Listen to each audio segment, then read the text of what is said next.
Muito bem. Essa questão envolve a constante de equilíbrio. É importante observar. O próprio enunciado já fornece uma constante de equilíbrio para esse processo, né? Observem que na equação nós temos I2 aquoso em equilíbrio com I2 em meio de CCl4, tetracloreto de carbono. E o Kc é igual a 100.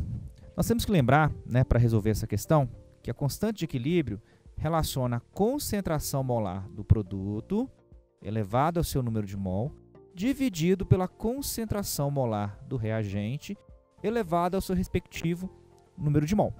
Tá certo? Então o enunciado já garante para a gente que a constante de equilíbrio é igual a 100, né?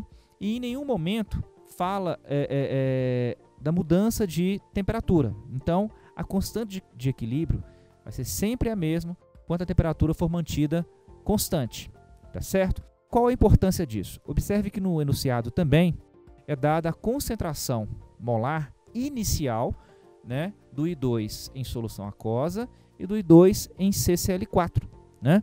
Então, a concentração inicial do I2 em solução aquosa, que vamos chamar aqui de reagente, é igual a 0,1 vezes 10 a menos 3. Né? Então, isso, o I2, certo? Em meio aquoso.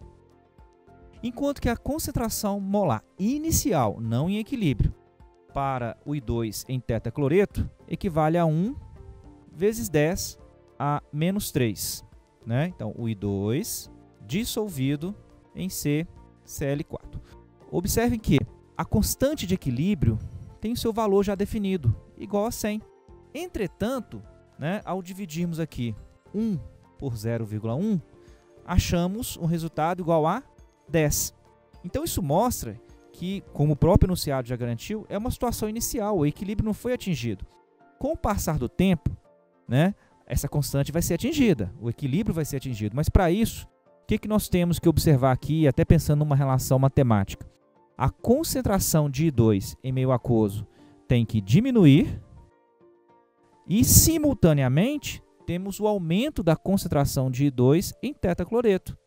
Justamente, né, pensando aí na relação matemática, para atingirmos o valor igual a 100. Né?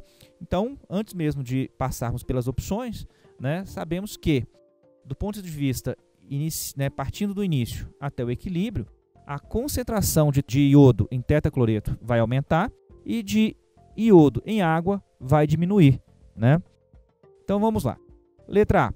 Se o sistema for agitado, né, corrigindo, o I2 será extraído do CCl4 pela água até que a concentração de I2 em CCl4 se iguale a 0.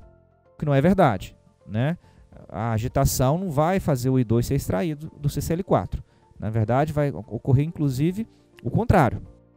Se o sistema for agitado, o I2 será extraído da água pelo CCl4 até que a concentração de I2 em água se iguale a 0. Não, a concentração não vai ficar igual a 0. Ela tende a 0, né, na pior das hipóteses, mas não ficar igual a 0.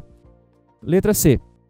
Mesmo se o sistema não for agitado, a concentração de I2 no CCl4 tenderá a aumentar e a de I2 na água tenderá a diminuir até que se atinja um estado de equilíbrio.